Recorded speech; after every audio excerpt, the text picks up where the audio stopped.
అమరావతి రాజధాని అంశంలో కీలక పరిణామం చోటు చేసుకోబోతోంది. ఈ నెల 28న ప్రత్యేక అసెంబ్లీ సమావేశం నిర్వహించి అమరావతిని ఏపీ రాజధానిగా ప్రకటిస్తూ ప్రభుత్వం తీర్మానం చేయబోతున్నట్లు సమాచారం అందుతోంది. ఈ తీర్మానాన్ని కేంద్రానికి పంపించి పార్లమెంటు స్థాయిలో తుది నిర్ణయం తీసుకునే అవకాశాలు కూడా కనిపిస్తా ఉన్నాయి. దీంతో అమరావతి అంశం మళ్ళీ రాష్ట్ర రాజకీయాల్లో హాట్ టాపిక్ గా మారిందనే చెప్పాలి. ప్రస్తుతం ఈ అంశం మీద పూర్తి స్థాయి వివరాలు తెలుసుకునే అయితే ఈ వీడియోలో చూద్దాం.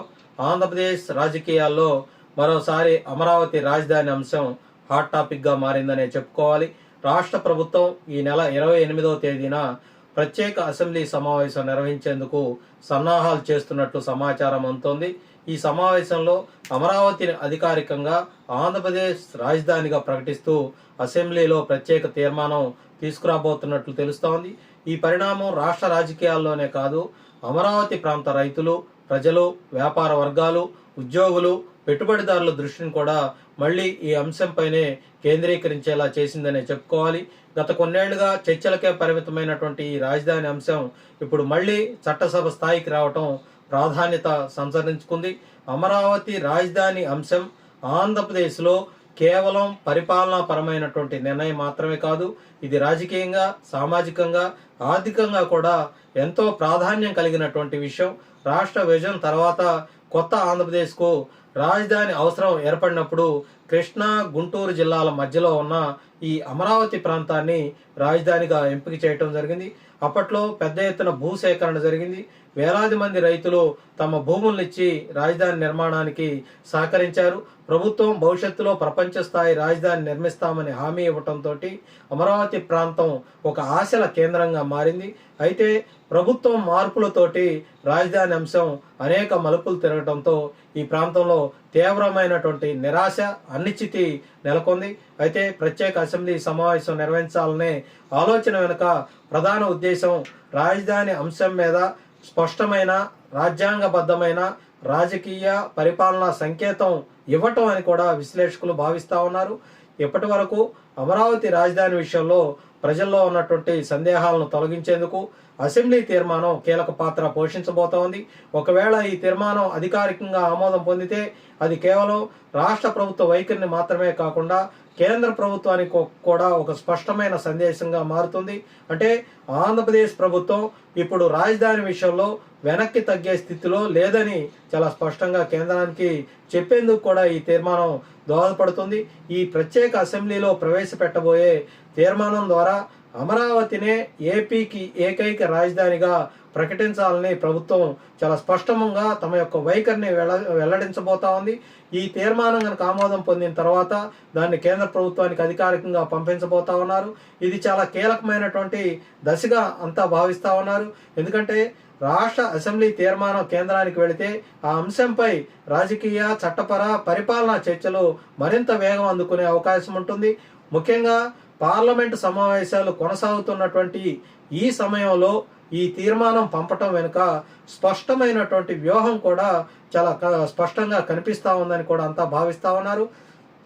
రాష్ట్ర ప్రభుత్వం ఈ చర్యలను ఇప్పుడు తీసుకోవటం వెనుక పలు కారణాలు కూడా ఉన్నట్లు కనిపిస్తా ఉంది.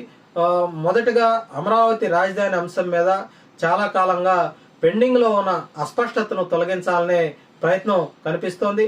రెండవది, కొత్త పరిపాలనా దిశలో రాష్ట్ర ప్రభుత్వం సంకల్పాన్ని చట్టసభ ద్వారా రికార్డులో ఉంచాలనే ఉద్దేశం కూడా చాలా స్పష్టంగా కనిపిస్తా ఉంది.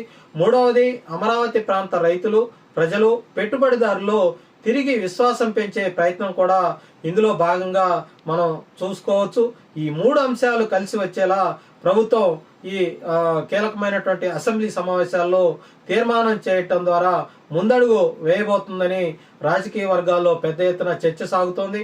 అమరావతి అంటే ముందుగా గుర్తుకు వచ్చేది అక్కడి రైతుల త్యాగం. వేలాది ఎకరాల భూమిని రాజధాని నిర్మాణం కోసం రైతులు ఇవ్వటం జరిగింది. ఆ భూములు కేవలం వ్యవసాయ భూములు మాత్రమే కాదు, ఆ కుటుంబాల యొక్క భవిష్యత్తు, వారసత్వం, జీవనాధారం కూడా ఇవాళ రాజధాని నిర్మాణం పూర్తయితే తమ ప్రాంతం అభివృద్ధి చెందుతుందని, తమ పిల్లలకు మంచి భవిష్యత్తు అవకాశాలు వస్తాయని ఆశించి రైతులు ప్రభుత్వంపై విశ్వాసం ఉంచి ఆ రోజు వాళ్ళంతా కూడా భూములు ఇవ్వటం జరిగింది. రాజకీయ పరిణామాలతో గత 5 ఏళ్ల కాలంగా పన్నులు నిలిచిపోవటం, రాజధాని భవిష్యత్తుపై సందేహాలు తలెత్తడం వల్ల రైతులు తీవ్ర నిరాశకు గురయ్యారు. ఇప్పుడు మళ్ళీ అమరావతి అంశం అసెంబ్లీ ముందుకు రావటం వారికి ఒక కొత్త ఆశను కలిగించే అంశంగా మారిందనే మనం చెప్పుకోవాలి.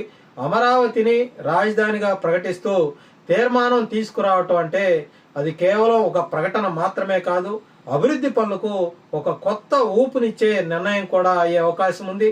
రాజధాని ప్రాంతంలో రహదారులు కావచ్చు, ప్రభుత్వ కార్యాలయాలు, న్యాయ పరిపాలనా భవనాలు, నివాస సముదాయాలు, మౌలిక వసతులు, రవాణా కనెక్టివిటీ అనేక అంశాలు దీని తర్వాత వేగం పుంజుకునే అవకాశం అయితే ఉంటుంది. గతంలో ప్రారంభమైన కొన్ని పనులు నిలిచిపోయిన చోట ఇవాళ మళ్ళీ చురుకుగా అవన్నీ కూడా ముందుకు నడిపించేందుకు మరింత ఉత్సాహాన్ని ఇచ్చేందుకు ఈ తీర్మానం తోడ్పడుతుందనే మనం చెప్పుకోవాలి.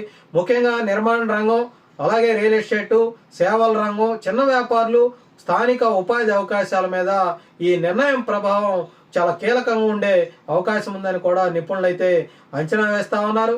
రాజధాని అంశంపై తుది నిర్ణయం తీసుకునే విషయంలో కేంద్ర ప్రభుత్వం పాత్ర కూడా ఈరోజు కీలకంగా మారబోతా ఉంది.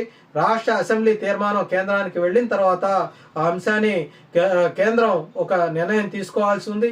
ఒకవేళ కేంద్రం సానుకూలంగా స్పందించాల్సి ఉంటుంది. ఎందుకంటే కేంద్రంలో కూడా కూటమి ప్రభుత్వమే అధికారంలో ఉంది, రాష్ట్రంలో కూడా కూటమి ప్రభుత్వం అధికారంలో ఉంది. ఇప్పటికే కూటమి ప్రభుత్వం రాజధాని అమరావతి అంశం మీద పాజిటివ్గా ఉన్నటువంటి నేపథ్యంలో పార్లమెంటు సమావేశాలు కొనసాగుతున్నటువంటి ఈ సమయంలోనే ఈ అంశం కేంద్రం దృష్టికి తీసుకువెళ్ళడం ద్వారా త్వరితగతిన దీని మీద ఒక కీలక నిర్ణయం వెలువడే అవకాశం ఉందని అందరూ కూడా అంచనా వేస్తా ఉన్నారు. ఇప్పుడు రాష్ట్ర వ్యాప్తంగా కూడా ఇదే అంశం మీద ఒక ఆసక్తికరమైనటువంటి చర్చ అయితే పెద్ద ఎత్తున సాగుతోంది. ఈ పార్లమెంటు సమావేశాల్లోనే అమరావతి రాజధాని మీద తుది నిర్ణయం తీసుకునే అవకాశం ఉందన్నటువంటి ప్రచారం నేపథ్యంలో రాజకీయంగా మరింత ఆసక్తి ప్రస్తుతం అయితే కనిపిస్తూ ఉంది. సాధారణంగా రాష్ట్రానికి సంబంధించినటువంటి ఇలాంటి అంశాలు కేంద్రానికి చేరిన తర్వాత వివిధ మంత్రిత్వ శాఖలు, న్యాయపరమైన అంశాలు, పరిపాలనా ప్రక్రియలు ఇవన్నీ కూడా పరిశీలనలోకి వస్తాయి. అయితే ఇప్పుడు రాజకీయంగా కూడా ఈ అంశం బలమైనటువంటి ప్రాధాన్యత సంతరించుకున్నందున కేంద్రం కూడా దీన్ని త్వరగా పరిగణలోకి తీసుకునే అవకాశం ఉంటుందని విశ్లేషకులు చెప్తా ఉన్నారు. దీనివల్ల అమరావతి భవిష్యత్తు మీద చాలా కాలంగా కొనసాగుతున్నటువంటి అనుమానాలు నీలి నీడలకు ముగింపు దొరికే అవకాశం అయితే ఉంటుంది. రాజధాని అంశం ఒక రాష్ట్ర భవిష్యత్తుతో నేరుగా సంబంధం ఉందనే చెప్పాలి. రాజధాని ఎక్కడ ఉండాలనే నిర్ణయం కేవలం ప్రభుత్వ భవనాలు ఎక్కడ ఉండాలి అన్నది మాత్రమే కాదు, ఇవాళ ఈ ప్రాంతంలో ఆర్థిక కార్యకలాపాలు, ఉద్యోగాలు, విద్య, వైద్యం, రవాణా, పెట్టుబడులు, పట్టణాభివృద్ధి వంటి అనేక రంగాల మీద ఒక దీర్ఘకాలికమైనటువంటి ప్రభావం చూపే అవకాశం ఉంటుంది. అందుకే అమరావతి అంశం మీద తీసుకోబోతున్నటువంటి నిర్ణయం అతిపెద్ద నిర్ణయంగా మనం భావించాలి. అసెంబ్లీలో తీర్మానం ఆమోదం పొందిన తర్వాత రాష్ట్ర పరిపాలనకు ఒక స్థిరమైనటువంటి దిశ ఏర్పడే అవకాశం ఉంటుంది. అది ప్రభుత్వ యంత్రాంగానికి కూడా ఒక స్పష్టమైనటువంటి సంకేతాన్ని ఇచ్చేందుకు తోడ్పడుతుందన్నటువంటి అభిప్రాయం రాజకీయ విశ్లేషకుల నుంచి కూడా వస్తూ ఉంది. అమరావతి రాజధాని అంశం మళ్ళీ తెరపైకి రావటం వల్ల రాజకీయ పార్టీల మధ్య ఒక ఒక ఒక రకమైనటువంటి వాతావరణం ప్రస్తుతం ఏర్పడే అవకాశం ఉంటుంది. అధికార పార్టీ కూటమి ప్రభుత్వం ఒక చారిత్రాత్మకమైనటువంటి నిర్ణయంగా దీన్ని చూపించుకునే అవకాశం ఉంటుంది. మరోవైపు ప్రతిపక్ష వైఎస్ఆర్ కాంగ్రెస్ పార్టీ దీని మీద తమ యొక్క అభిప్రాయాలను తప్పనిసరిగా వెల్లడించాల్సి ఉంటుంది. ఎందుకంటే గత 5 ఏళ్ల కాలంగా 3 రాజధానుల పేరుతోటి మూడు ముక్కలాడినటువంటి పరిస్థితి అయితే కనిపించింది. రేపు అసెంబ్లీలో వైఎస్ఆర్ కాంగ్రెస్ పార్టీకి నుంచి గెలుపొందినటువంటి 11 మంది ఎమ్మెల్యేలు హాజరయ్యి ఈ అమరావతి రాజధాని మీద తమ యొక్క అభిప్రాయాన్ని స్పష్టంగా తెలియచేస్తే వాళ్ళు కూడా అమరావతిని రాజధానిగా అంగీకరిస్తున్నట్టు, లేకపోతే అమరావతి రాజధానిని వాళ్ళు వ్యతిరేకిస్తున్నట్టు అని ఈ రాష్ట్ర ప్రజలు భావించే అవకాశం ఉంటుంది. కాబట్టి రేపు అసెంబ్లీ సమావేశాలకు వైసీపీకి నుంచి గెలుపొందినట్టు 11 మంది ఎమ్మెల్యేలు హాజరవుతారా లేదా అనేది కూడా ఒక స్పష్టత వచ్చే అవకాశం ఉంటుంది. అమరావతి ప్రాంత ప్రజల్లో ప్రస్తుతం ఆశ, ఆందోళన, ఎదురుచూపు అన్న 3 భావనలు ప్రస్తుతం అయితే నెలకొన్నాయి. ఒకవైపు అసెంబ్లీలో తీర్మానం వస్తుందనే వార్త వారికి ఒక మంచి సంకేతంగా కనిపించబోతోంది. మరోవైపు గత అనుభవాల కారణంగా ఇది నిజంగానే చివరి నిర్ణయమా అనే ప్రశ్న కూడా ఇవాళ వాళ్ళందరిలో కూడా నెలకొంది. చాలా మంది రైతులు, స్థానికులు ఎప్పటికైనా స్పష్టత రావాలి, పనులన్నీ మరింత వేగంగా పుంజుకోవాలి, అభివృద్ధి ఇక్కడ చెందాలని వాళ్ళంతా కూడా కోరుకుంటా ఉన్నారు. అంటే ఈ తీర్మానం కేవలం రాజకీయ ప్రకటన మాత్రంగా మిగలకుండా ఆచరణలోకి రావాలని కూడా ప్రజలంతా కూడా ఆశిస్తున్నటువంటి పరిస్థితి. అమరావతిని మళ్ళీ చురుకైనటువంటి రాజధానిగా తీర్చిదిద్దాలంటే అసెంబ్లీ తీర్మానం తర్వాత ఒక స్పష్టమైన కార్యాచరణ ప్రణాళిక కూడా అవసరం అన్నటువంటి అభిప్రాయం కూడా ఈ ప్రాంత రైతులు, ప్రజల్లో ఉంది. అందులో భాగంగా ఏ పనులు ముందుగా చేపడతారు, ఏ పనులు ఎక్కడి వరకు వచ్చినాయి, శాఖల మధ్య సమన్వయం ఏంటి, ఇవన్నీ కూడా రాష్ట్ర ప్రభుత్వం రైతాంగం ముందు, ప్రజల ముందు, అలాగే పెట్టుబడిదారుల ముందు మౌలిక సదుపాయాలను అభివృద్ధి చేసే ఈ పరిస్థితుల్లో వాటన్నింటినీ కూడా ప్రజల ముందు ఉంచితే ఒక స్పష్టంగా ప్రజల్లో కూడా ఒక అభిప్రాయం కలిగే అవకాశం ఉంటుంది. కాబట్టి అమరావతి రాజధాని అంశం రాష్ట్ర యువతకు కూడా ఎంతగానో ఉపయోగపడబోతా ఉంది. ఎందుకంటే రాజధాని అభివృద్ధి అంటే ఏదో కొత్త ఉద్యోగ అవకాశాలు, ఐటీ సేవలు, నిర్మాణ రంగం, స్టార్టప్ వాతావరణం, ఇలాంటి అంశాలన్నిటికి కూడా ఒక దారి వేసే అవకాశం ఉంటుంది. ఒక పెద్ద రాజధాని నగరం రూపుదిద్దుకుంటే అనేక మంది విద్యావంతులైనటువంటి యువత ఇవాళ ఉపాధి కోసం చెన్నై కావచ్చు, బెంగళూరు కావచ్చు, హైదరాబాద్ కావచ్చు, పూణే కావచ్చు, ఇలాంటి నగరాలకు వలస వెళ్లాల్సినటువంటి పరిస్థితి ఉంది. అయితే ప్రస్తుతం అమరావతి కనుక రాజధానిలో పెద్ద ఎత్తున ఇక్కడ ఐటీ కంపెనీలు పెట్టుబడులు వస్తే వాళ్ళ భవిష్యత్తు మొత్తం కూడా అమరావతిలోనే ఉండే అవకాశం ఉంటుందని అందరిలో కూడా అభిప్రాయం ఉంది. కాబట్టి ఈ నిర్ణయం కేవలం ఒక ప్రాంతానికే కాకుండా రాష్ట్ర భవిష్యత్తుకు సంబంధించిందని కూడా మనం చెప్పుకోవాలి.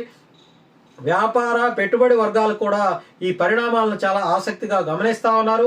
రాజధాని స్థిరత్వంగా ఉంటేనే పెద్ద కంపెనీలు కావచ్చు, విద్యా సంస్థలు కావచ్చు, ఆసుపత్రులు కావచ్చు, హౌసింగ్ ప్రాజెక్టులు కావచ్చు, వాణిజ్య సముదాయాలు కావచ్చు, ఇవన్నీ కూడా వాళ్ళంతా కూడా ముందుకు రావడానికి ఆసక్తి చూపేందుకు అవకాశం ఉంటుంది. గతంలో అమరావతిపై ఉన్నటువంటి అంచనాలు చాలా పెద్దగా ఉన్నాయి. కానీ నెలకొన్నటువంటి అనిశ్చితి కారణంగా ఈ ప్రణాళికలు ఎక్కడికక్కడ నిలిచిపోయినటువంటి పరిస్థితి. చాలా మంది ఇక్కడ పెట్టుబడులు పెట్టాలని ఆశించినప్పటికీ కూడా వాళ్ళంతా కూడా పెట్టుబడులు పెట్టకుండా పక్క రాష్ట్రాలకు తరలిపోయారు. ఇప్పుడు అసెంబ్లీ తీర్మానం కేంద్రానికి పంపించి ఆ కేంద్ర ప్రక్రియ పార్లమెంటు స్థాయిలో చర్చలకు అవకాశం కలిగిస్తే మళ్ళీ పెట్టుబడి వర్గాల్లో ఒక నమ్మకం పెరిగే అవకాశం ఉంటుంది. ఇది ఆర్థికంగా రాష్ట్రానికి కూడా లాభదాయకంగా మారే అవకాశం అయితే ఉంటుంది. అయితే రాజధాని అంశం ముందుకు సాగాలంటే చట్టపరమైన, పాలనాపరమైన, ఆర్థిక అంశాలు కూడా సమన్వయం చేసుకోవాల్సినటువంటి అవసరం ఉంది. రాజధాని నిర్మాణం అనేది భారీ వ్యయంతో కూడుకున్నది, దీర్ఘకాల ప్రణాళిక, ఒక బలమైనటువంటి పరిపాలన సమన్వయం అవసరమైన ప్రక్రియ. కాబట్టి కేవలం తీర్మానం మాత్రమే సరిపోదు. ఆ తర్వాత ఇప్పటికే పెద్ద ఎత్తున నిధులు సిద్ధంగా ఉన్నాయి. ఆ నిధులతోటి పనులు కూడా శరవేగంగా కొనసాగిస్తా ఉన్నారు. ఆ దశల వారీగా పనులన్నీ కూడా పూర్తి అయ్యే విధంగా కూడా కూటమి ప్రభుత్వం చొరవ తీసుకోవాల్సినటువంటి అవసరం అయితే ఉంది. అంతేకాకుండా పారదర్శకంగా కూడా ఈ పనులన్నీ కూడా జరిగే విధంగా ప్రభుత్వం శ్రద్ధ తీసుకోవాలా. ఈ ప్రత్యేక అసెంబ్లీ సమావేశం తర్వాత రాజకీయ చర్చల దిశగా కూడా పూర్తిగా ఒక రకంగా మారే అవకాశం ఉంది. ఇప్పటి వరకు ఎన్నికల హామీ, రాజకీయ నినాదం, ప్రాంతీయ భావోద్వేగం, కోర్టు చుట్టూ తిరగటువంటి అమరావతి అంశం ఇప్పుడు మళ్ళీ అధికారికంగా చట్టసభ నిర్ణయం ద్వారా కేంద్ర ఆమోదం దిశగా అడుగులు వేయబోతున్నటువంటి నేపథ్యంలో అమరావతికి సంబంధించి ఆ రోజు రైతాంగం చేసినటువంటి ఉద్యమానికి ఇదొక కీలక మలుపు కావచ్చు అనేది కూడా అందరిలో అభిప్రాయం ఉంది. ఆ రోజు త్యాగాలు చేసి పోరాటాలు చేసినటువంటి రాజధాని రైతాంగం అంతా కూడా ఈ స్పష్టమైన అధికారిక ప్రకటన ఎప్పుడు వెలువడుతుందా అని కూడా ఆశగా ఎదురు చూస్తా ఉన్నారు. మొత్తంగా మనం చూసుకున్నట్లయితే ఈ నెల 28వ తారీఖున జరిగే ప్రత్యేక అసెంబ్లీ సమావేశం ఆంధ్రప్రదేశ్ రాజకీయ చరిత్రలో ఒక కీలక ఘట్టంగా నిలిచే అవకాశం అయితే ఉంది. ఆ సమావేశంలో అమరావతిని ఏపీ రాజధానిగా ప్రకటిస్తూ తీర్మానం ఆమోదం పొందితే అది కేవలం చట్టసభ నిర్ణయం మాత్రమే కాదు, రాష్ట్ర భవిష్యత్తు దిశను నిర్ణయించే కీలక అడుగుగా భావించాలి. ఈ తీర్మానాన్ని కేంద్ర ప్రభుత్వానికి పంపించడం, అక్కడ నుంచి పార్లమెంటు స్థాయిలో తుది నిర్ణయం తీసుకోవటం, ఇవన్నీ కూడా అత్యంత ప్రాధాన్యత కలిగినటువంటి అంశాలుగా మనం చెప్పుకోవచ్చు. ఇప్పుడు రాష్ట్ర ప్రజలందరి దృష్టి ఒకటే, 28వ తారీఖున జరగబోతున్నటువంటి అసెంబ్లీ సమావేశాల్లో ఏమి జరగబోతా ఉంది, తీర్మానం ఎలా ఉంటుంది, కేంద్రం ఎలా స్పందించబోతా ఉంది, అమరావతి భవిష్యత్తు ఎటు తిరిగిపోతా ఉందనే అనేక ప్రశ్నలు ఇవాళ రైతాంగం, రాష్ట్ర ప్రజల మెదడులో తొలుస్తా ఉన్నాయి. ఈ ప్రశ్నలకు సమాధానంగా వచ్చే అసెంబ్లీ రోజు 28వ తారీఖున దగ్గర పడతా ఉంది. చాలా కాలంగా నిరీక్షిస్తున్నటువంటి అమరావతి ప్రజలకు ఇది ఒక కీలక సమయం. ఈసారి తీసుకునే నిర్ణయం నిజంగా అమరావతి భవిష్యత్తును ఖరారు చేసే దిశగా వెళ్తాయా లేదా అనేది కూడా రేపు 28వ తారీఖున జరగబోతున్నటువంటి అసెంబ్లీ సమావేశం ద్వారా చాలా స్పష్టత వచ్చే అవకాశం అయితే కనిపిస్తా ఉంది.